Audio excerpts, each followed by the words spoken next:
कैसी चल रही है आप लोग की पढ़ाई? मैं ऐसी आशा करता हूँ कि आप लोग की पढ़ाई अच्छी चल रही है। एग्जाम को काफी कम समय बचा है। You have to be self motivated. Self motivated का मतलब क्या है?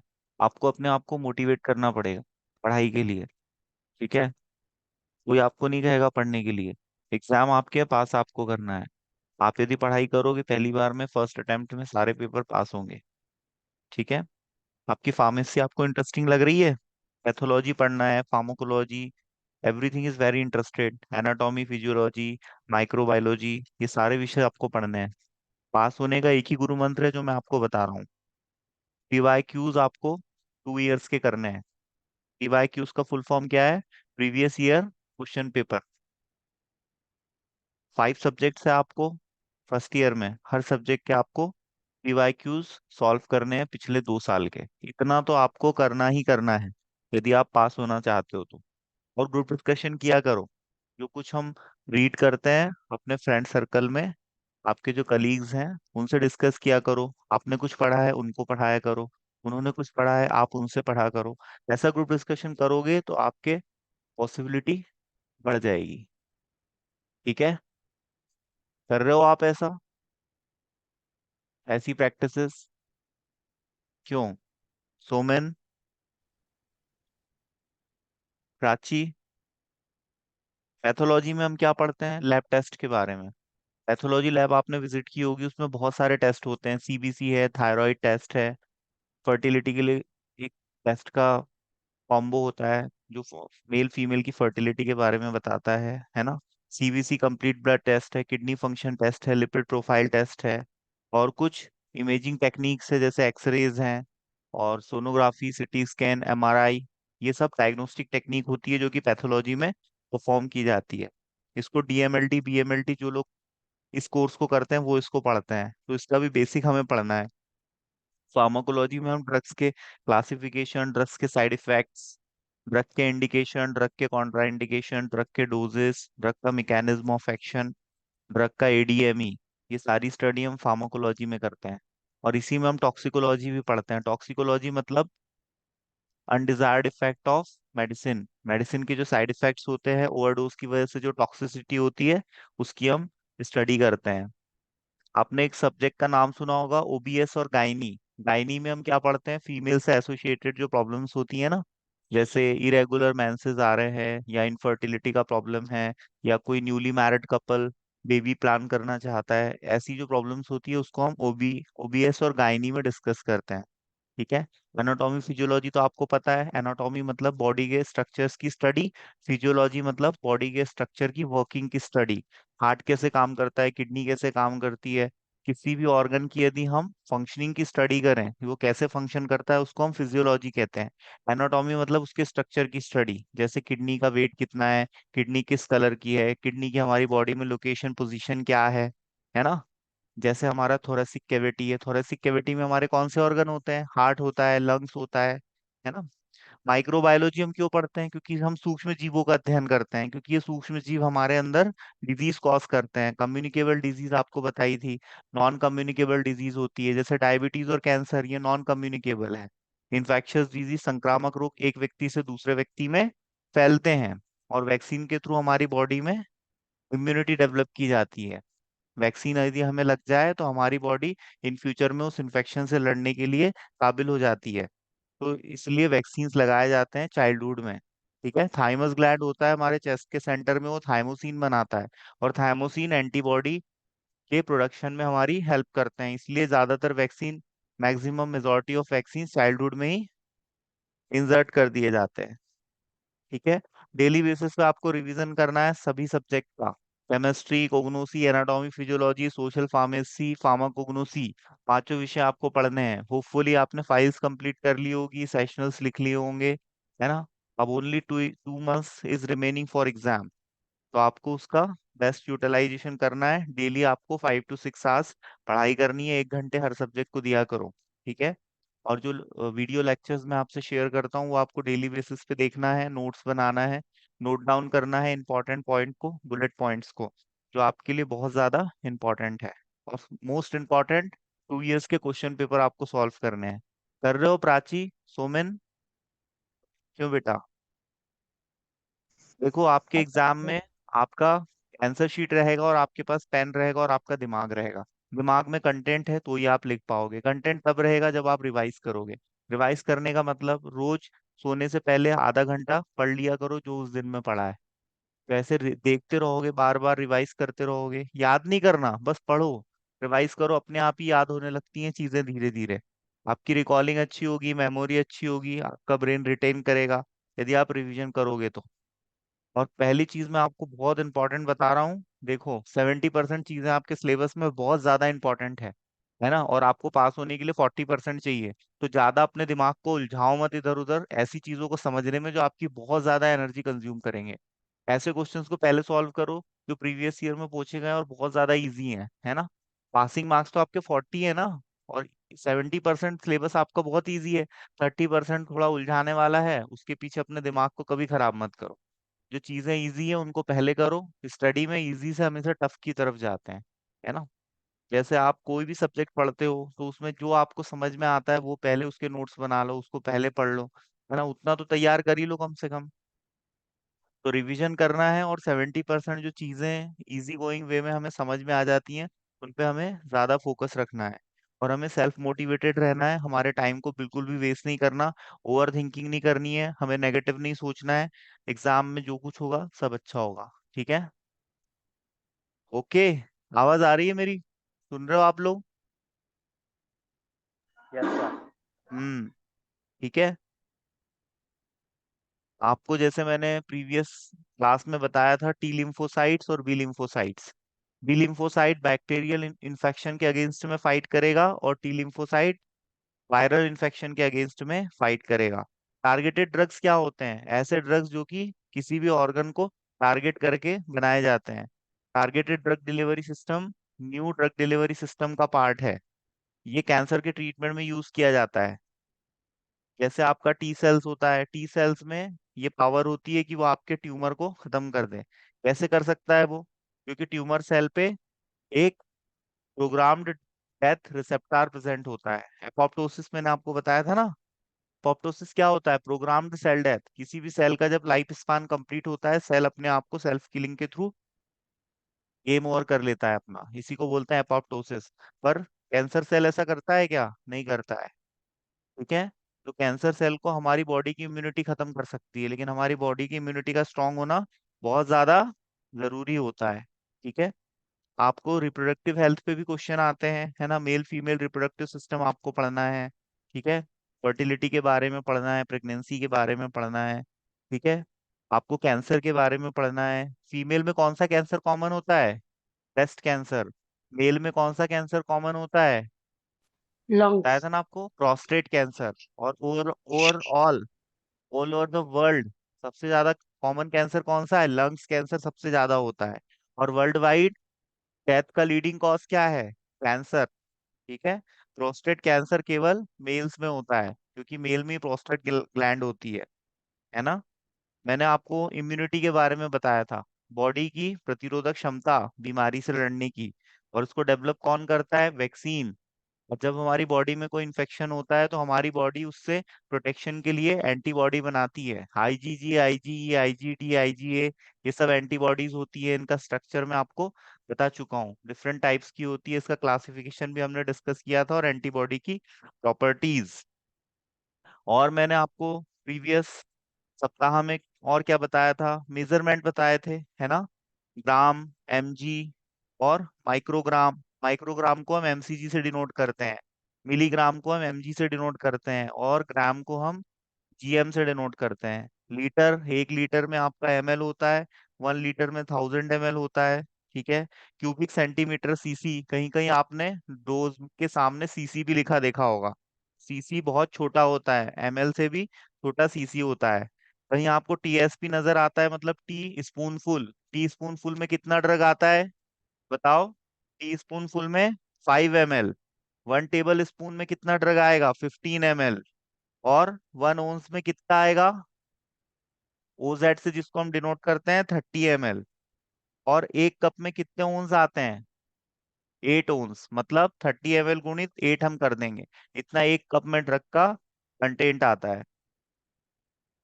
तो ये सब मैंने मेजरमेंट आपको बताए थे। पोसोलॉजी, पोसोलॉजी क्या होती है? Science of drug calculation. सब ड्रग। ड्रग का हमें एक स्पेसिफिक अप्रोप्रिएट अमाउंट पेशेंट को देना जरूरी है, नहीं तो पेशेंट की जान भी जा सकती है। पेशेंट की जान बहुत कीमती होती है कि नहीं, बताओ। हम यस लोग सर। मेडिकल फील्ड में जाने वाले, हमारे प्रोफेशन में सिंसियरिटी की जरूरत है कि नहीं? हंसी मजाक का प्रोफेशन है क्या यस। हमारा? हम्म। हो सर। मशीन थोड़ी ना है कि खराब हो गई तो पार्ट्स बदल दिया, ठीक हो गई। इंसान के शरीर के पार्ट्स मिलते हैं क्या आसानी से, बताओ। No. No sir. Heart, heart किसी का खराब हो जाए कौन देता है हार्ट? कोई नहीं देता। कोई नहीं जो सर। हार्ट देगा वो खुद ही ऊपर चला जाएगा। ठीक है, ठीक है। तो नर्वस सिस्टम मैंने आपको पढ़ाया था। नर्वस सिस्टम को हम शॉर्ट में एनएस कहते हैं, ठीक है। एनएस का क्लासिफिकेशन सीएनएस और पीएनएस, सेंट्रल नर्वस सिस्टम और peripheral nervous system. Central nervous system में आता है ब्रेन और स्पाइनल कॉर्ड, ठीक है। ब्रेन के पार्ट्स के नाम क्या है? Cerebrum, cerebellum, hypothalamus, pons, medulla oblongata, mid brain, ये सब ब्रेन के पार्ट होते हैं। इसमें सबसे बड़ा पार्ट कौन सा होता है? Cerebrum. Cerebrum is the largest part of the brain, जिसमें ग्रे मैटर और व्हाइट मैटर होता है, ठीक है। ब्रेन के सेंटर में कौन सा मैटर होगा? Grey matter. और ब्रेन की पेरिफेरी में कॉर्टेक्स पार्ट में कौन सा मैटर होगा? White matter. Central nervous system का क्लासिफिकेशन बहुत इंपॉर्टेंट है ना। और आपके जो नर्व्स निकलते हैं वो किस में आते हैं? पीएनएस में। 12 पेयर्स ऑफ क्रेनियल नर्व्स, जिसमें एक होता है ऑल्फैक्टरी नर्व जो कि स्मेलिंग सेंस देता है, और एक होता है ऑप्टिक नर्व जो कि विजन का सेंस देता है। 12 cranial नर्व्स होते हैं और 31 pair of spinal nerves. Spinal nerves कहाँ से निकलते हैं? हमारे स्पाइनल कॉर्ड से। हमारा स्पाइनल कॉर्ड कहाँ पर होता है? वर्टेब्रल कॉलम के अंदर। और स्पाइनल कॉर्ड जहां पर ब्रेन से कनेक्ट होता है उसको हम क्या बोलते हैं? फोरामन मैग्नम। फोरामन मैग्नम एक ऐसा होल होता है जहां से हमारे ब्रेन में कनेक्ट होता है हमारा स्पाइनल कॉर्ड। रिफ्लेक्स एक्शन क्या होते हैं? जो तात्कालिक एक्शन हमारी बॉडी के होते हैं, जैसे हिचकियां आना, ठीक है। जैसे आपकी आई में यदि कुछ इंसर्ट करने की कोई कोशिश करे तो आप ऑटोमेटिकली आईज अपनी क्लोज कर लोगे या नहीं? उस पर आपका कोई कंट्रोल नहीं रहेगा। डॉक्टर आपकी आई की जांच करता है तो अपने आप ही बंद होती है। आपकी आई में यदि कोई ड्रॉप डालने का प्रयास करे अपने आप बंद होती है। ऐसा क्यों होता है? रिफ्लेक्स एक्शन की वजह से। रिफ्लेक्स एक्शन कहाँ से आता है? रिफ्लेक्स आर्च से आते हैं। इसकी भी डेफिनेशन पूछी जाती है, ब्रेन की डेफिनेशन पूछी जाती है। न्यूरॉन का स्ट्रक्चर एग्जाम में पूछा जाता है, इसका स्ट्रक्चर आपको ड्रॉ करके देखना है। न्यूरॉन के स्ट्रक्चर में कौन से पार्ट्स होते हैं? साइटॉन होता है, ठीक है, डेंड्राइट्स होते हैं, माइलिन शीथ होती है, नोड्स ऑफ रेनवियर होता है, जॉन होता है। ये सब न्यूरॉन सेल के पार्ट होते हैं। न्यूरॉन सेल हमारी बॉडी का सबसे लंबा सेल होता है। फीमेल बॉडी का सबसे बड़ा सेल कौन सा होता है? ओवम। मेल बॉडी का सबसे छोटा सेल कौन सा होता है? स्पर्म। स्पर्म कहाँ बनता है? टेस्टिकल्स में। स्पर्मेटोजेनेसिस के थ्रू 72 आवर्स लगते हैं, ठीक है। और मेल बॉडी का सबसे छोटा सेल होता है स्पर्म सेल। मेल बॉडी में टेस्टिकल्स में 1 सेकंड में 1500 स्पर्म बनते हैं। स्पर्म का प्रोडक्शन बहुत तेजी से होता है, ठीक है। तो ये आप नर्व्स याद रखोगे, 12 पेयर ऑफ क्रेनियल नर्व्स और 31 पेयर ऑफ स्पाइनल नर्व्स। तो ब्रेन और स्पाइनल कॉर्ड किसका पार्ट है? सीएनएस का। और ये जो पेयर ऑफ नर्व्स निकल रहे हैं ये किसका पार्ट है? पीएनएस का। पीएनएस को हम क्या बोलते हैं? Peripheral nervous system. इसका सब डिवीजन है सोमैटिक नर्वस सिस्टम और ऑटोनोमिक। सोमैटिक को हम कहते हैं वॉलेंट्री, और ऑटोनोमिक को हम कहते हैं इनवॉलेंट्री। इनवॉलेंट्री मतलब हमारी विल के हिसाब से काम नहीं करता। ऐच्छिक पेशियां और अनैच्छिक पेशियां, हार्ट में जो स्मूथ मसल्स होती हैं वो वॉलेंट्री होती है या इनवॉलेंट्री? इनवॉलेंट्री होती है, हमारी इच्छा के अनुसार काम नहीं करती। हमारे विसरल ऑर्गन हमारी इच्छा के अनुरूप काम नहीं करते। मैं मेरे हार्ट को कहूंगा धड़कना बंद कर दो, सुनेगा क्या मेरी बात?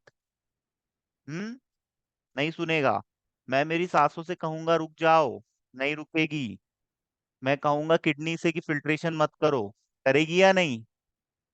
यूरिन बनेगा तो शरीर से बाहर से निकलने से मैं रोक सकता हूँ क्या? नहीं रोक सकता। छींक आ रही है, रोक सकता हूँ क्या? नहीं रोक सकता। फीसेस बनेंगे बॉडी से तो बाहर निकलेंगे ही निकलेंगे। कभी कोई फीसेस रोक पाया है क्या? नहीं रोक पाया है, ठीक है। तो ये सब इनवॉलेंट्री मूवमेंट्स होते हैं। यूरिनरी ब्लैडर के मसल्स का मूवमेंट, हार्ट के मसल्स का मूवमेंट, पैरास्टैलिक मूवमेंट जो हमारी आंतों में होता है, ये सभी ऑटोनोमिक नर्वस सिस्टम से कंट्रोल होता है। ऑटोनोमिक नर्वस सिस्टम अपने आप काम करता है। ठीक है। सबकॉन्शियसली भी काम करता है। सबकॉन्शियसली मतलब जब आप सो जाते हो तब भी काम करता है। जब आप सोते हो तो क्या क्या होता है आपकी बॉडी में, बोलो। सांसें चलती है, ब्रीथिंग रेट मेडुला ऑब्लंगाटा से ऑपरेट होती है ये। आपकी बॉडी का नॉर्मल टेम्परेचर बना रहता है। जब किसी व्यक्ति की डेथ हो जाती है तो उसकी बॉडी ठंडी हो जाती है, लेकिन जब वो सोता है तब भी उसकी बॉडी में एक नॉर्मल टेम्परेचर बना रहता है, क्योंकि मेटाबॉलिज्म होता है, बायो केमिकल रिएक्शंस उसकी बॉडी में हो रहे होते हैं, जिसकी वजह से एक टेम्परेचर मेंटेन रहता है या नहीं। सो जाते हो तब भी आपकी हार्ट बीट चलती है, तब भी आपकी पल्स पल्स रेट चलती है, तब भी डाइजेशन होता है, तब भी यूरिन का फिल्ट्रेशन होता है, फॉर्मेशन होता है। तो ये सब हमारे विसरल ऑर्गन करते हैं। विसरल ऑर्गन का एग्जाम्पल क्या है? Heart, kidney, lungs, GI tract, gastric bag, intestine, ये सब हमारे विसरल ऑर्गन है। ठीक है। पेरिफेरल ऑर्गन में क्या आएगा? स्किन। स्किन हमारे पेरिफेरल ऑर्गन में आता है। Largest organ of the body क्या है? स्किन। स्किन एक्सक्रीशन करती है ना स्वेटिंग के फॉर्म में। ठीक है। एक्सक्रीशन हमारी बॉडी में कहाँ कहाँ से होता है? फीसेस के थ्रू होता है, लेटरिन के थ्रू होता है, यूरिन के थ्रू होता है, पसीने के थ्रू होता है, सांस छोड़ते हैं हम उससे, लंग्स के थ्रू होता है। ये सब हमारी बॉडी के एक्सक्रीटरी ऑर्गन्स है। और हमारी बॉडी में मेटाबॉलिज्म कहाँ पर होता है? House of metabolism is liver. Liver के पास मेजॉरिटी ऑफ एंजाइम्स होते हैं जो कि हमारे फूड और ड्रग को मेटाबोलाइज करते हैं। किसी भी किसी भी ड्रग को इस फॉर्म में लेके आते हैं कि आइदर उसको यूरिन या तो फीसेस के थ्रू बॉडी से एक्सक्रीट आउट किया जा सके। तो ये आपके विसरल ऑर्गन्स हैं। ठीक है। और आपके ऑटोनोमिक नर्वस सिस्टम को शॉर्ट में हम एएनएस कहते हैं। एएनएस का सब डिवीजन है सिंपैथेटिक और पैरासिम्पैथेटिक। सिंपैथेटिक मतलब सिंपैथी देने वाला सिस्टम। इसमें एड्रेनालिन रिलीज होता है एड्रिनल ग्लैंड से। एड्रिनल ग्लैंड कहाँ पर होता है? ये कैप लाइक स्ट्रक्चर होता है जो कि किडनी के ऊपर प्रेजेंट होता है। ये एड्रेनालिन हार्मोन रिलीज करता है, और ये हार्मोन के साथ साथ एज अ न्यूरोट्रांसमीटर भी काम करता है। और इसके रिसेप्टर होते हैं अल्फा और बीटा। अल्फा का सब डिवीजन है अल्फा वन और अल्फा टू, बीटा वन और बीटा टू। एड्रेनालिन इससे रिलीज होता है। एड्रेनालिन के इंजेक्शंस भी आते हैं। एड्रेनालिन के इंजेक्शन इमरजेंसी ड्रग की श्रेणी में आते हैं। फार्मासिस्ट को इसका स्टॉक मेंटेन रखना बहुत जरूरी है। जब भी पेशेंट इमरजेंसी कंडीशन में आईसीयू में एडमिट होता है तो उसको एड्रेनालिन के इंजेक्शन लगाए जाते हैं। और जो ड्रग एड्रेनालिन की तरह काम करते हैं हम उसको एड्रेनर्जिक ड्रग्स कहते हैं। और जो ड्रग एड्रेनालिन के एक्शन को इनहिबिट करते हैं, एंटागोनाइज करते हैं, हम उनको एंटी एड्रेनर्जिक ड्रग्स कहते हैं। तो सिंपैथेटिक नर्वस सिस्टम में क्या एक्शन आएंगे? सडनली आपके सामने शेर आ गया, शेर को आप देखोगे, उसकी इमेज आपके ब्रेन में बनेगी, वो दहाड़ेगा, उसकी आवाज आप सुनोगे, आपको पसीना आ जाएगा, आपकी हार्ट रेट बढ़ जाएगी, आपकी पल्स रेट बढ़ जाएगी, आप चौकन्ने हो जाओगे और आपको सिंपैथी की जरूरत पड़ेगी। एक बार्किंग डॉग आपके ऊपर लपक जाएगा, भागना पड़ेगा आपको। भागने के लिए ऊर्जा चाहिए, ऊर्जा के लिए आपको ग्लूकोज का ग्लाइकोलाइसिस होगा, ब्रेकडाउन ऑफ ग्लूकोज, जिससे एनर्जी का प्रोडक्शन होगा, तो कार्बोहाइड्रेट का मेटाबॉलिज्म बढ़ेगा, ग्लैंड के सिक्रीशंस बढ़ जाएंगे, आपके स्वेटिंग आएगी। स्वेट ग्लैंड पे भी एड्रेनालिन के रिसेप्टर्स होते हैं, ग्लैंड्स पे होते हैं। स्वेट ग्लैंड क्या करता है? पसीना रिलीज करता है। सिबेशियस ग्लैंड होता है, क्या रिलीज करता है? ऑयल रिलीज करता है। स्किन पे ऑयल आता है। दो टाइप की स्किन बताई थी कॉस्मेटिक्स में मैंने आपको, कौन सी? ड्राई स्किन और ऑयली स्किन। किस टाइप की आपकी स्किन बताओ? ड्राई स्किन किसकी है? तो ये है आपका सिंपैथेटिक नर्वस सिस्टम। पैरासिम्पैथेटिक इसका उल्टा होता है। Rest and digest is parasympathetic and fight and flight is sympathetic. Sympathetic में आपका एड्रेनालिन काम करता है एज अ न्यूरोट्रांसमीटर, और पैरासिम्पैथेटिक में क्या काम करता है? Acetyl Colin. एस्टाइल कोलिन को शॉर्ट में क्या बोलते हैं? एसीएच। क्या बोलते हैं? एसीएच। दो टाइप के आपको नर्व्स बताए थे, मोटर नर्व और sensory nerve. Any one of you, motor nerve sensory nerve क्या होते हैं बताओ? सोमेन, बताओ। सेंसरी नर्व वो जो जो सेंसेशन को सब ब्रेन तक ले जाते हैं, और फिर मोटार नर्व ब्रेन से वापस signal. Very nice, absolutely fine. Sensory nerve वो जो कि स्टिमुलस को ब्रेन तक कैरी फॉरवर्ड करेंगे, टू द ब्रेन और फ्रॉम द ब्रेन। ब्रेन से कौन लेके आएगा? Motor nerve. को मच्छर ने काटा और तो इसका स्टिमुलस कौन लेके गया? सेंसरी। और सेंसरी आपने मच्छर को मसल दिया तो इसका जो नर्व। आपने रिस्पॉन्स शो किया वो मोटर लेके आया। Very good. ये दो टाइप के न्यूरॉन होते हैं, है ना। एक आपके होते हैं बेटा कोलिनर्जिक न्यूरॉन्स। कोलिनर्जिक न्यूरॉन क्या बनाते हैं? Acetyl Colin. ठीक है। कोलिनर्जिक न्यूरॉन क्या बनाते हैं? एस्टाइल कोलिन बनाते हैं। अब जो एसिटाइल कोलिन है इसका प्रोडक्शन कैसे होगा? Acetyl plus choline. अब ये एक एंजाइम की प्रेजेंस में ये रिएक्शन होगी जिसका नाम है acetyl choline transferase. Acetyl choline transferase. इस एंजाइम की प्रेजेंस में एसिटाइल और कोलिन मिलके एसिटाइल कोलिन बना लेंगे। और जो एसिटाइल कोलिन है ये साइनेप्टिक क्लेफ्ट में वेसिकल्स में स्टोर रहता है, और जैसे ही कोई स्टिमुलस आता है तो calcium as a second messenger काम करता है, और कैल्शियम इस वेसिकल्स को रैप्चर कर देता है। और इसकी रैप्चरिंग से क्या होगा? एसिटाइल कोलिन रिलीज होगा और अपने रिसेप्टर से बाइंड करेगा और स्टिमुलस को कैरी फॉरवर्ड करेगा। ठीक है। और फिर जब इसका काम हो जाएगा तो एसिटाइल कोलिन हाइड्रोलिसिस के थ्रू एसिटाइल कोलिन एस्ट्रेस एंजाइम की प्रेजेंस में एसीटेट और कोलिन में डिवाइड हो जाएगा, ब्रेक डाउन हो जाएगा, और इसको फिर से रीअपटेक कर लिया जाएगा और फिर से इसका फॉर्मेशन होगा, और यही साइकिल हमेशा चलता है। तो साइनेप्टिक क्लेफ्ट पे कंडक्शन किसकी वजह से होता है? न्यूरोट्रांसमीटर की वजह से। साइनेप्टिक क्लेफ्ट क्या होता है? जहां पर दो न्यूरॉन आपस में कनेक्ट करते हैं। ठीक है। एक न्यूरॉन का डेंड्राइट दूसरे न्यूरॉन के एक्सॉन के एंड पॉइंट से कनेक्टेड रहता है, और जहां पर न्यूरॉन मसल से कनेक्टेड होते हैं उसको हम क्या बोलते हैं? Neuromuscular junction. ठीक है। न्यूरोमस्कुलर जंक्शन, जहां पर न्यूरॉन मसल से कनेक्टेड रहते हैं। तो मसल्स में मूवमेंट तभी तो होगा जब न्यूरॉन मसल से कनेक्टेड रहेंगे। तो हमारा नर्वस सिस्टम का जो न्यूरॉन है इसकी एक विशेष खास बात रहती है, ये स्टिमुलस को कैरी फॉरवर्ड कर सकता है। किसी ने आपको छुआ तो एहसास होता है, ठंडी गर्मी बारिश का एहसास होता है, दर्द का एहसास होता है। अब हम ये सब पढ़ क्यों रहे हैं? मरीज को हमें दर्द का एहसास कम करवाना है यदि उसको पेन हो रहा है तो हम उसके लिए लोकल एनेस्थेटिक यूज करते हैं ना। तो ये भी तो कंडक्शन को ब्लॉक कर देते हैं, इसलिए तो मरीज को दर्द का एहसास नहीं होता। जो भी अफेक्टेड ऑर्गन है वहां से दर्द का एहसास ब्रेन तक नहीं जाता, है ना। तो हम लोकल एनेस्थेटिक यूज करते हैं। और ऐसे केमिकल्स जो कि हमें पेन का एहसास कराते हैं उनके प्रोडक्शन को यदि हम कम कर दें, जिनको हम ऑटोकॉइड्स कहते हैं, जैसे प्रोस्टाग्लैंडिन है, साइटोकाइनिन्स हैं, ये किससे बनते हैं? आपके कॉक्स पाथवे से बनते हैं। बताया था ना आपको, एनएसएड।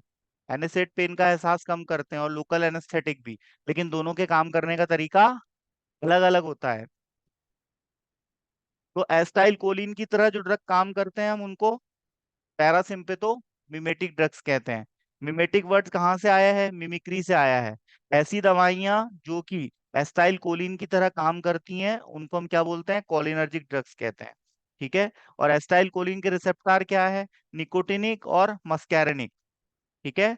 आपका M1 M2 M3 ये स्मूथ मसल्स और ग्लैंड्स पे पाए जाते हैं ये रिसेप्टर। और एस्टाइल कोलिन को जो ड्रग ब्लॉक करे उसको हम क्या बोलते हैं? ACH ब्लॉकर, एस्टाइल कोलिन के ब्लॉकर। इसका एग्जांपल है एट्रोपिन। एट्रोपिन सल्फेट का इंजेक्शन आता है, और कहाँ से मिलता है ये हमको? Atropa belladonna. ये हमने ड्रग कोग्नोसी में पढ़ा है। ठीक है।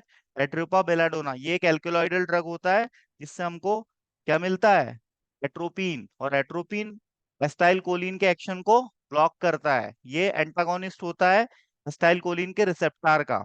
और एस्टाइल कोलिन के रिसेप्टर आपको क्या बताए? निकोटिनिक और मस्कैरेनिक। निकोटिनिक और मस्कैरेनिक। मस्कैरेनिक रिसेप्टर को M से और निकोटिनिक रिसेप्टर को N से रिप्रेजेंट किया जाता है। तो मस्कैरेनिक के सब टाइप्स क्या होते हैं? M1 M2 और M3। और निकोटिनिक के क्या होते हैं? NM और NN। तो ये निकोटिनिक के आपके रिसेप्टर हो गए, निकोटिनिक रिसेप्टर। अब ये किस टाइप के रिसेप्टर होते हैं? GPCR। GPCR का फुल फॉर्म क्या होता है? जी प्रोटीन कपल्ड रिसेप्टर। जी प्रोटीन कपल्ड रिसेप्टर। तो ये दोनों निकोटिनिक और मस्कैरेनिक किस टाइप के रिसेप्टर है? GPCR टाइप के रिसेप्टर है। रिसेप्टर क्या होते हैं बताया था ना आपको। सेल की प्लाज्मा मेम्ब्रेन पे प्रोटीन के स्ट्रक्चर्स होते हैं, बाइंडिंग साइट होती है जहां पर एगोनिस्ट बाइंड होता है, लिगेंड बाइंड होता है, ड्रग बाइंड होती है, बायोमोलिक्यूल बाइंड होते हैं, हॉर्मोन्स बाइंड होते हैं। ठीक है। तो ये बाइंडिंग साइट को ही हम रिसेप्टर बोलते हैं। और भी टाइप्स बताए थे रिसेप्टर के। आयन गेटेड लिगैंड चैनल बताया था, न्यूक्लियस रिसेप्टर बताया था जिससे स्टेरॉयडल ड्रग्स बाइंड होते हैं, GPCR बताया था। सबसे बड़ा रिसेप्टर कौन सा होता है? GPCR। इसमें 7 हेलिक्स होते हैं प्रोटीन के फोल्डिंग के। ठीक है। तो सबसे बड़ा रिसेप्टर GPCR होता है, याद रखना। अब निकोटिनिक और मस्कैरेनिक रिसेप्टर के ब्लॉकर्स के नाम हमें याद रखने हैं। एक वो आता है आपका डी ट्यूबर क्यूरारिन। डी ट्यूबर क्यूरारिन ये ड्रग का नाम है। और एक है ट्राइमेथोफेन। सुन लो ध्यान से, वीडियो की लिंक शेयर करूंगा तो देख के लिख लेना, नोट्स बना लेना। फास्ट पढ़ा रहा हूँ, डोंट वरी, वीडियो दे दूंगा आपको तो वहां से नोट कर लेना।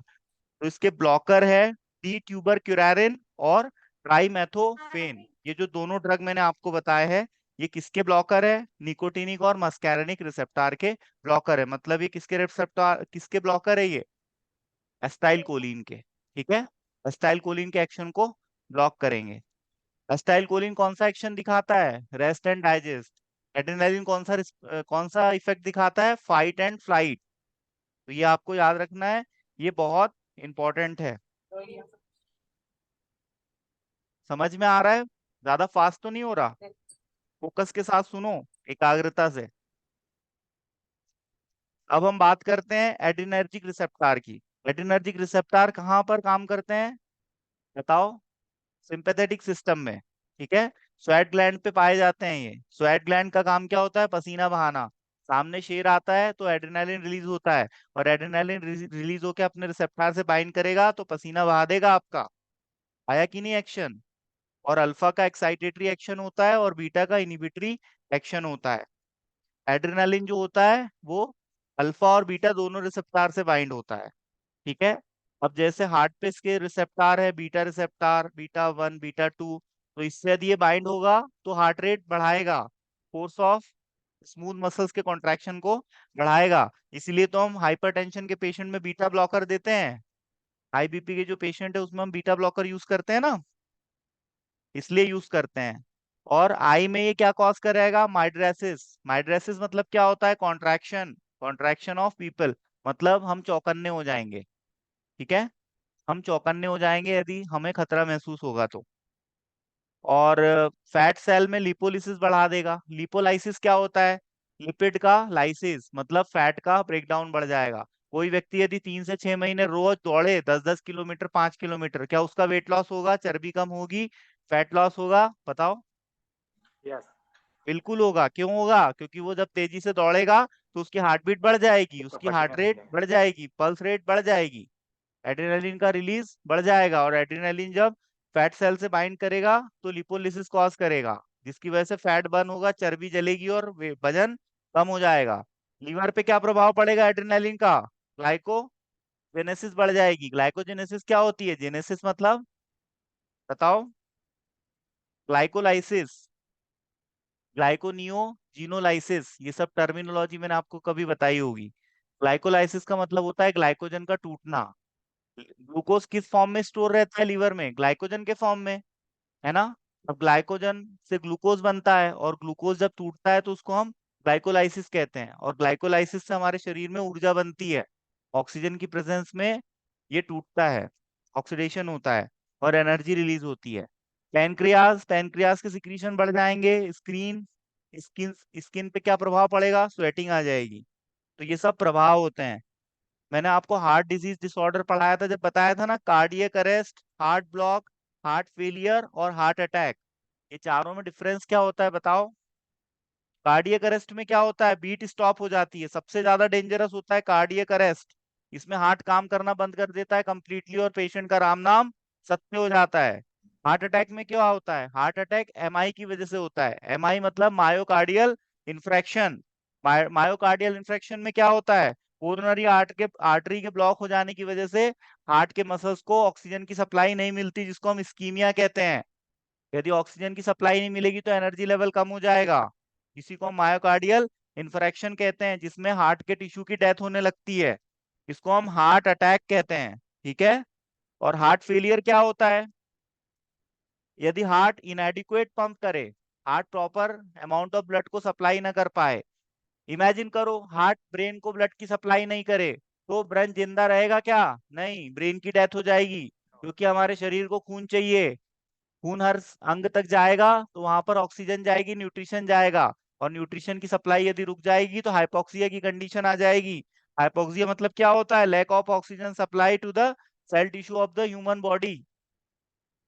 और हार्ट ब्लॉक क्या होता है? हार्ट ब्लॉक मैंने आपको बताया था ना, एसए नोड और एवी नोड। एसए नोड से इंपल्स जनरेट होगा, एवी नोड उसको रिसीव करेगा। इस तरह से हमारा हार्ट काम करता है।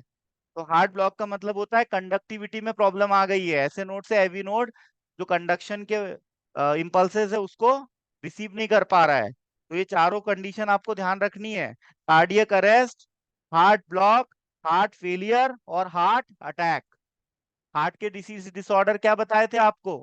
Hypertension, myocardial infarction, angina pectoris, stenosis.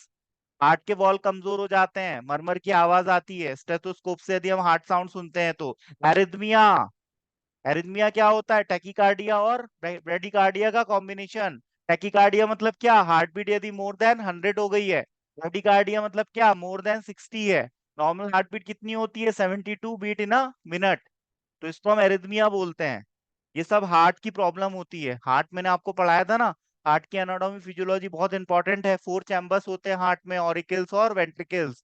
नीचे वाले चैम्बर को वेंट्रिकल और ऊपर वाले चैम्बर को ऑरिकल कहते हैं। एसे नोड होता है और एवी नोड होता है, और बंडल ऑफ हीज होता है। ठीक है। और आर्टरी और वेन्स कनेक्टेड होती है। आर्टरी में ऑक्सीजनेटेड ब्लड बहता है, उसको हम रेड से डिनोट करते हैं। और वेन्स में कौन सा ब्लड बहता है? डीऑक्सीजन। डीऑक्सीजनेटेड। डीऑक्सीजन। में ब्लू कलर से हम उसको डिनोट करते हैं। याद आया कुछ? Yes sir. हार्ट के राइट साइड में प्योर ब्लड बहता है, लेफ्ट साइड में इम्प्योर ब्लड बहता है। ये सब मैंने आपको हार्ट की एनाटॉमी फिजियोलॉजी पढ़ाई थी तब बताया था। तो ये चारों प्रॉब्लम आपको याद समझ में आ गए? कार्डियक अरेस्ट क्या होता है, हार्ट ब्लॉक क्या होता है, हार्ट फेलियर क्या होता है, और हार्ट अटैक क्या होता है। ये मैं आपको बेटा इसलिए बता रहा हूँ क्योंकि जब भी कोई पेशेंट मरने को तैयार हो जाता है, उसकी जान जाने वाली रहती है, तो उसमें क्या होता है? उसकी ब्रीदिंग रुक जाती है और हार्ट काम करना बंद कर देता है। इसलिए ब्रीदिंग और हार्ट रेट बहुत ज्यादा इंपॉर्टेंट होती है। और एक ही ऐसी दवाई है जो पेशेंट को मरने से बचा सकती है, वो है एड्रेनालिन का इंजेक्शन। इसलिए इसको इमरजेंसी ड्रग की लिस्ट में शामिल किया गया है। और फार्मासिस्ट को साफ शब्दों में कहा जाता है कि हॉस्पिटल में दवाई का स्टॉक कभी खत्म नहीं होना चाहिए, नहीं तो कोई इमरजेंसी केस आएगा तो हम उसको बचा नहीं पाएंगे। बहुत सी ऐसी दवाइयां होती है जिसकी टॉक्सिसिटी की वजह से मरीज एनाफिलेक्टिक शॉक में चला जाता है, उसकी जान जाने ही वाली रहती है, तब उसको एड्रेनालिन का इंजेक्शन लगाया जाता है तो उसकी जान बच जाती है। इसलिए इमरजेंसी ड्रग पे यदि शॉर्ट नोट लिखने के लिए आएगा तो आप एड्रेनालिन के बारे में समझाओगे। और एड्रेनालिन किससे संबंध रखता है आपके? एडिनर्जिक ड्रग है या नहीं? है ना? Yes sir. एक्सटर्नली इसके इंजेक्शन लगाए जाते हैं। तो एड्रेनालिन को जान बचाने वाला इंजेक्शन कहा जाता है। जीवनदाता इंजेक्शन होता है ये, मरते को भी बचा लेता है ये। इसलिए इसको इमरजेंसी ड्रग की श्रेणी में रखा गया है। और एड्रेनालिन को इफेड्रिन भी कहते हैं, कभी कंफ्यूजन में मत होना। इसका एम्पूल आता है, इसका वाइल आता है। 1 mg/ml का एम्पूल आता है, देखना किसी के मेडिकल पे होगा तो। और 30 ml का मल्टी डोज वाइल भी आता है। इसका ब्रांड आपको पता है? वास्कॉन नाम के इंजेक्शन से आता है ये, वैसोकॉन।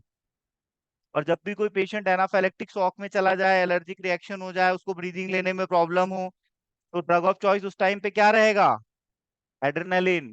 या किसी को कोई इंसेक्ट काट दे और उसकी पॉइजनिंग हो जाए, जहर फैल जाए बॉडी में, तो उस केस में एड्रेनालिन के इंजेक्शन की जरूरत पड़ती है। एविल और डेक्सोना भी यूज करते हैं, लेकिन जब एविल और डेक्सोना से एलर्जी रिएक्शन कंट्रोल नहीं होती, लास्ट ऑप्शन क्या रहता है तुम्हारे पास? बताओ, क्या रहता है? एड्रेनालिन। एड्रेनलिन। है ना? एड्रेनालिन होता है, आईसीयू में यूज होता है। आईसीयू का फुल फॉर्म क्या होता है? Intensive care unit. जो बहुत सीरियस मरीज होते हैं, जिनका हाँ। एक्सीडेंट हो गया है, बहुत ज्यादा सीरियस है, उनको हम आईसीयू में एडमिट करते हैं। ठीक है, वेंटिलेटर पे रखते हैं उनको। तो यदि कार्डियक अरेस्ट होगा तो हम कौन सा इंजेक्शन देंगे? मरीज बेहोश हो जाएगा, मरीज का बीपी डाउन होने लगेगा, बेहोश हो जाएगा, उसकी पल्स रेट नीचे गिरने लगेगी, तुरंत समझ जाओ कि मरीज ऊपर जाने वाला है भगवान के पास। तब हम कौन सा इंजेक्शन यूज करते हैं? एड्रेनालिन। और एड्रेनालिन के एड्रेनलिन। संबंध में सबसे इंपॉर्टेंट क्या है पता है? इसका डोज। किस कंडीशन में इसका कितना डोज देना है। यदि हम इसको बेटा आईवी रूट से देंगे, है ना, तो हम इसको डाइल्यूट करके देते हैं। एड्रेनालिन का जो डोज होता है वो हम डाइल्यूटेड फॉर्म में यूज करते हैं। यदि हम आईएम रूट से देंगे तो 1:1000। अब ये 1 क्या है, 1000 क्या है, ये मैंने आपको बताया था। मतलब 1 ग्राम, 1 ग्राम में कितने एमजी होते हैं? 1000 mg। 1000 और mg। 1 mg में कितना एमसीजी होता है? 1000। है ना? और एक यस सर। लीटर में आपका 1000 ml होता है। ठीक है। तो 1 ग्राम 1000 ml में, ठीक है, तो 1 ग्राम में इधर नीचे 1000 कर लो एमजी और इधर कर लो 1000 ml, मतलब 1 ml में 1 mg। समझे बात को? और यदि हम यही इंट्रावेनस रूट से देंगे तो इसका डाइल्यूशन हम कर लेंगे 1 पार्ट रेशियो 1000। ठीक है, 1 पार्ट रेशियो 1000।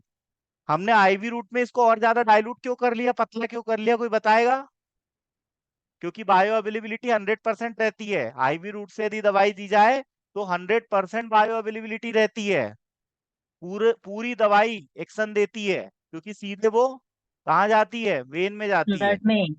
Very good. तो ये डाइल्यूशन आप याद रखोगे, है ना? Yes sir. कभी कभी क्या होता है बेटा, पेशेंट जब उसका बीपी लो हो जाता है, मतलब शॉक में चला जाता है। शॉक मतलब क्या? शॉक मतलब पेशेंट का बीपी सडनली लो हो गया, इसी को हम शॉक बोलते हैं। पेशेंट बेहोश हो गया, यस। उसका बीपी लो हो गया।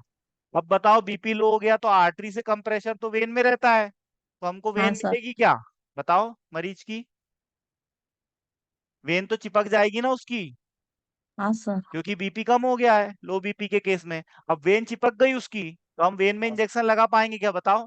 नो इसलिए सर। मजबूरी नो। होती है कि हमको मसल्स में इंजेक्शन लगाना पड़ता है।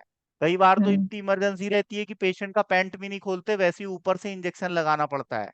तो इतनी इमरजेंसी में लगाया जाता है इसका इंजेक्शन, है ना? जांग में भी लगा सकते हैं, कमर में भी लगा सकते हैं, कहीं भी मसल्स में दिया जाता है। अच्छा मुझे बताओ, इसको उससे भी दिया जा सकता है ना? आपका जो ट्यूब लगी रहती है ना, सक्शन ट्यूब, सांस लेने के लिए, वहां से भी दिया जा सकता है। वहां से देंगे तो लंग से एब्जॉर्ब होके ब्लड में चला जाएगा। ठीक है, लंग से भी तो जा सकती है दवाई ब्लड में, जा सकती है कि नहीं? एरोसोल्स, इनहेलेंस। हाँ हाँ अस्थमा के इनहेलेंस। पेशेंट सूंघ के दवाई लेते हैं कि नहीं, हाँ। है ना? तो यस ये सर। सब क्रिटिकल सिचुएशन में और पॉइजनिंग के ट्रीटमेंट में भी यूज होता है। पॉइजनिंग मतलब क्या? अभी आपको बताया ना, इंसेक्ट बाइटनिंग, स्नैक बाइटनिंग, स्नैक किसी सांप ने काट दिया, तो उसके भी ट्रीटमेंट में यूज होता है। एलर्जिक कंडीशन, एनाफाइलैक्टिक शॉक, है ना? और जब किसी पेशेंट को हार्ट में प्रॉब्लम आता है तो क्या देते हैं, सीपीआर। सीपीआर का फुल फॉर्म क्या होता है, बताओ? सीपीआर स्लेहा है क्या? जो हॉस्पिटल में काम करता है उनको पता होगा। Cardiac pulmonary resuscitation. इसमें आपने देखा होगा, हार्ट को तेजी से दबाते हैं कि नहीं, हाथ से, देखा है कभी? हाँ देखा है। Yes sir. है ना, हार्ट को पंपिंग कर देना सर। से दबाते हैं कम से कम 2 मिनट तक, दबाने वाला हम्म। है ना? हाँ तो ये हार्ट को कोशिश की, देखो बेटा, हार्ट यदि रुक गया तो पेशेंट गया। तो एक कोशिश कर ली जाती है कि भाई चलो करके देख लो, और एड्रेनालिन का सर। इंजेक्शन लगा दो। लास्ट इमोशन है। यदि पल्स रेट उठने की रहेगी तो उठ जाएगी, है ना? मूवी में देखा यस हो, सर। मूवी में आपने देखा होगा, मूवी में सर सर हाँ सर। है आपको ना? मशीन का धक्का देते हैं। हाँ। वैसे आपको मैं बताऊं, सीपीआर तो अब नहीं दिया जाता, है ना? सीपीआर का उपयोग नहीं होता है, क्योंकि बड़ी मेहनत का काम है। ठीक है। और पेशेंट को इंट्राओशियस इंजेक्शन भी दिया जाता है। इंट्राओशियस मतलब क्या होता है, हड्डी में इंजेक्शन लगता है, पर ये भी बहुत रेयर केस में लगता है। ठीक है, इंट्राओशियस इंजेक्शन। और सर एक आपने बार देखा ऐसा होगा, है। जब पेशेंट को लो बीपी हो जाता है तो उसको सिनोरिया हो जाता है। सिनोरिया क्या होता है, साइनोरिया भी बोलते हैं, मतलब मुंह से पानी निकलने लगता है साइड से, इधर मुंह के साइड से हल्का हल्का पेशेंट को पानी निकलने लगता है, मतलब समझ जाओ कि उसकी हालत खराब हो रही है। ठीक है। तो ये सब एड्रेनालिन के बेटा यूजेस हैं, लिख लोगे आप। एम्पूल में भी आता है, वाइल में भी आता है। डोज मैंने आपको इसका बता दिया, 1 mg/ml। ब्रांड नेम इसका बता दिया आपको। इसके बॉडी पे क्या इफेक्ट आते हैं, किन मेडिकल कंडीशंस में हम यूज करते हैं, इसको इमरजेंसी ड्रग हम क्यों कहते हैं। ठीक है, कार्डियक अरेस्ट, कार्डियक, आपका heart block, heart failure, heart attack, इसमें सब बीमारियों में ये यूज होता है एकदम फाइनल स्टेज में। तो आपको समझ में आया एड्रेनर्जिक ड्रग क्या होते हैं, कोलिनर्जिक ड्रग्स क्या होते हैं, और इनका बॉडी में क्या इफेक्ट आता है? क्लियर है ये? पीएनएस क्या होता है, ईएनएस क्या होता है, नर्वस सिस्टम का क्लासिफिकेशन, एस्टाइल कोलिन कहाँ बनता है, कैसे रिलीज होता है, calcium as a second messenger use होता है। ठीक है, कैल्शियम की ही वजह से एस्टाइल कोलिन रिलीज होता है। अब मुझे बताओ, यदि कैल्शियम चैनल ब्लॉकर दे देंगे तो एस्टाइल कोलिन बनेगा क्या? नो। हाँ, इसीलिए कैल्शियम चैनल ब्लॉकर भी तो दिए जाते हैं हाइपरटेंशन के हाँ पेशेंट को। ये कहते हैं ना। अभी क्लासिफिकेशन पढ़ोगे तब मेरी ये बात याद आएगी आपको, है ना? Calcium channel sir. ब्लॉकर भी देते हैं हाई बीपी के पेशेंट को, और क्या देते हैं, बीटा ब्लॉकर, ठीक है, जिससे हाइपरटेंशन के पेशेंट को रिलीफ मिल जाता है। और मैंने आपको क्या बताया था प्रीवियस क्लास में, बताओ, पॉलीफार्मेसी क्या होता है बताओ। प्रिस्क्रिप्शन एक से ज्यादा प्रिस्क्रिप्शन देते हैं, ड्रग देते वेरी गुड। और पेशेंट की हिस्ट्री यदि लिखी हुई है प्रिस्क्रिप्शन में तो, हैं। एच हाँ, एक्स एच एक्स और डी एक्स मतलब diagnose diagnostic Diagnosis. Test. Very good, पर्चा पढ़ना सीख जाओगे आप लोग, Yes, ठीक है। sir. Hmm. सर और ये सब SOSN क्या बोला था? क्या, Hmm. SOSN एसओएस मतलब if needed, surgery. If required. दर्द बताओ होने पर, सुमेन। दर्द होने हाँ, पर। जरूरत पड़े तो लो साहब, नहीं तो काय को ले रहे। वैसे Hmm. उल्टी, अब उल्टी की गोली दी है तो ऐसा थोड़ी ना सुबह शाम लेना, नहीं, उल्टी No. हो तो ले लेना, और नहीं हो तो मत लेना। दर्द का भी ऐसा ही है, हो सकता है 2 दिन में दर्द कम हो जाए, डॉक्टर के पास आप 7 दिन बाद जाओ, तो आप दर्द की दवाई रोज रोज थोड़ी ना खाओगे। दर्द की दवाई रोज खाओगे तो साइड इफेक्ट क्या होगा, लीवर डैमेज हो जाएगा, हिपेटोसाइट लीवर किडनी सेल्स आपके डैमेज हो जाएंगे। अब लीवर हाँ सर। डैमेज हो जाएगा तो एंजाइम बना पाएंगे क्या, वो नहीं, एंजाइम नहीं बना पाएंगे तो मेटाबॉलिज्म होगा क्या, नहीं, तो लीवर डैमेज होगा उससे। इसलिए निमोसोलाइट बैंड कर दिया गया है, ठीक है। मरीज को दर्द भी हो रहा है, नींद नहीं आ रही है, कौन सी दवाई देंगे, एनेसेड और सेडेटिव हिप्नोटिक। नींद की दवाई तो देते थे डॉक्टर ताकि मरीज आसानी से सो जाए, सो जाएगा, आराम करेगा तो उसको रिलीफ मिलेगा। रिलीफ, यदि पेशेंट गहरी नींद में नहीं जाएगा तो उसकी बीमारी ठीक होगी क्या, No, sir. रात में सोचता रहेगा, चिंता करते रहेगा, तो उसकी बीमारी ठीक नहीं होगी, इसलिए उसको सुला देते हैं डॉक्टर। है ना, Hmm. हॉस्पिटल में भी पेशेंट इतनी शांति से क्यों रहते हैं, उनको नींद के इंजेक्शन दे देते हैं, पड़े रहते हैं बेचारे, 12-12 घंटे सोते ही रहते हैं, ताकि उनकी बीमारी जल्दी ठीक हो जाए। इसलिए तो हॉस्पिटल में मरीज ज्यादा परेशान कहाँ करता है, क्योंकि हॉस्पिटल नहीं। में सारी व्यवस्थाएं रहती है ना। कब क्या Hmm. दे रहे हैं हमको तो कुछ पता नहीं रहता, आके सिस्टर ठोक के चली जाती है, बस मरीज ठंडा बैठ जाता है। हम सोचते वाह यार, हॉस्पिटल में मरीज हमारा बढ़िया है, घर पे तो खूब उधम मचाता है, ठीक है। तो हॉस्पिटल में Yes, सारी sir. व्यवस्थाएं रहती है बेटा, है ना, ये चीज है। चलो ठीक है, कल हम डिस्कस करेंगे आगे, ठीक है। और Yes, कल sir. आप क्या पढ़ के आओगे बताओ। सर, हाँ, बोलो सर सोमे। मॉर्फिन सल्फेट भी तो इमरजेंसी ड्रग में आता है। कौन Hmm. सा, मॉर्फिन सल्फेट। हाँ, मॉर्फिन सल्फेट भी आता है बेटा। मॉर्फिन सल्फेट ओपियोड एनाल्जेसिक होता है। एनाल्जेसिक आपके 2 टाइप के होते हैं, एक होता है एनएसएड और एक होता है ओपियोड। वे दोनों में अंतर क्या है, एनएसएड जो होते हैं वो पीएनएस पे काम करते हैं, और ओपियोड जो होता है वो सीएनएस पे काम करता है। मॉर्फिन सल्फेट का जो इफेक्ट है वो बहुत ज्यादा पावरफुल होता है बॉडी पे। सपोज यदि किसी को विसरल ऑर्गन में पेन हो रहा हो, तो वो सेरेडॉन, क्रोसिन, इनसे रुकेगा क्या, नहीं No, रुकेगा। sir. डाइक्लोफिनेक, एसिक्लोफिनेक, इनसे नहीं रुकने वाला वो, उसमें Hmm. मॉर्फिन सल्फेट का इंजेक्शन देना पड़ेगा। फौजी जब लड़ते हैं ना बॉर्डर पर, तो उनके पास Hmm. मॉर्फिन के इंजेक्शन रहते हैं बैग में। एक कंधे पे धाम से गोली लगी, तुरंत उनने इंजेक्शन निकाला और लगाया कंधे पे, और फिर लड़ना चालू, दर्द ही नहीं होता उनको, है ना। Hmm. तो इतना पावरफुल होता है मॉर्फिन सल्फेट का इंजेक्शन, ये भी इमरजेंसी ड्रग की श्रेणी में आता है। और मॉर्फिन किसमें आएगा आपका, एक्ट शेड्यूल में आएगा कि नहीं, बिना Yes, प्रिस्क्रिप्शन sir. के देंगे क्या किसी को, नहीं देंगे। No. मेडिकल स्टोर पे 3 साल तक इसका रिकॉर्ड मेंटेन करना पड़ेगा, बिना Hmm. प्रिस्क्रिप्शन के नहीं देंगे, पहली बात तो किसके प्रिस्क्रिप्शन पे देंगे, आरएमपी। RMP Hmm. कौन है, जो एमसीआई में रजिस्टर्ड है। एमसीआई कब आया था, 1955 या 56 में आया था, मेडिकल काउंसिल एक्ट, उसके तहत, 1956। हाँ 1956, उसके तहत इसको क्या देते 1955। हैं हम, डॉक्टर को रजिस्ट्रेशन देते हैं कि वो प्रैक्टिस कर पाए। जैसे आप लोग को रजिस्ट्रेशन मिलता है ना फार्मेसी काउंसिल ऑफ इंडिया का, जो स्टेट फार्मेसी काउंसिल है, जिस जी। स्टेट से आप पढ़ रहे हो, तो आपको एक लाइसेंस नंबर मिलता है, ऐसे ही लाइसेंस नंबर डॉक्टर को भी मिलता है। तो जिस डॉक्टर के पास एलोपैथी का लाइसेंस नंबर है वही मॉर्फिन सल्फेट प्रिस्क्राइब कर सकता है। बीएमएस भी नहीं कर सकता, बीएचएमएस भी नहीं कर सकता, इनको पावर ही नहीं है, पर ये लोग चुपके चुपके यूज कर लेते हैं वैसे, ठीक है। एक्ट शेड्यूल के ड्रग क्या होते हैं, एच शेड्यूल के ड्रग्स क्या होते हैं, इन ड्रग्स के एग्जाम्पल आपको पता होना चाहिए, इनकी टर्म्स एंड कंडीशन आपको पता होना चाहिए, है ना। चलिए ठीक है, मॉर्फिन सल्फेट भी आता है और पेन किलर इंजेक्शन होता है और पावरफुल इफेक्ट देता है। विसरल ऑर्गन के जो पेन होते हैं उसको भी मैनेज कर सकता है। अब एनएसएड जो पेन को कम करते हैं, ये कैसे करते हैं बेटा? ये कॉक्स को इनहिबिट करते हैं। कॉक्स एक एंजाइम होता है और इस एंजाइम की प्रेजेंस में आपका फॉस्फोलाइपेज ए फॉस्फोलिपिड बनाता है और फॉस्फोलिपिड से अरेचिडोनिक एसिड बनता है और अरेचिडोनिक एसिड से पेन मीडिएटर्स बनते हैं। तो अरेचिडोनिक एसिड से पेन मीडिएटर बनने के लिए साइक्लोऑक्सीजिनेस एंजाइम काम करता है। तो इस एंजाइम को एनसेड इनहिबिट कर देते हैं, जिस वजह से क्या होता है? पेन मीडिएटर्स नहीं बनते, और पेन मीडिएटर्स नहीं बनते तो पेन का एहसास नहीं होता। इस तरह से कौन काम करता है? इस तरह से काम करता है एनएसएड। ठीक है, एनएसएड की दवाइयों के नाम तो आपको पता है, जैसे क्लोफिनेक, डाइक्लोफिनेक, आइबुफेन, है ना? ये 3 तरह का एक्शन देती है। कौन सा? एंटीपायरेटिक, मतलब बुखार कम करेगी, इसका एग्जांपल है पीसीएम, एसिटोमिनोफेन, पैरासीटामोल। और दर्द निवारक, एनाजेलिक और एनाल्जेसिया।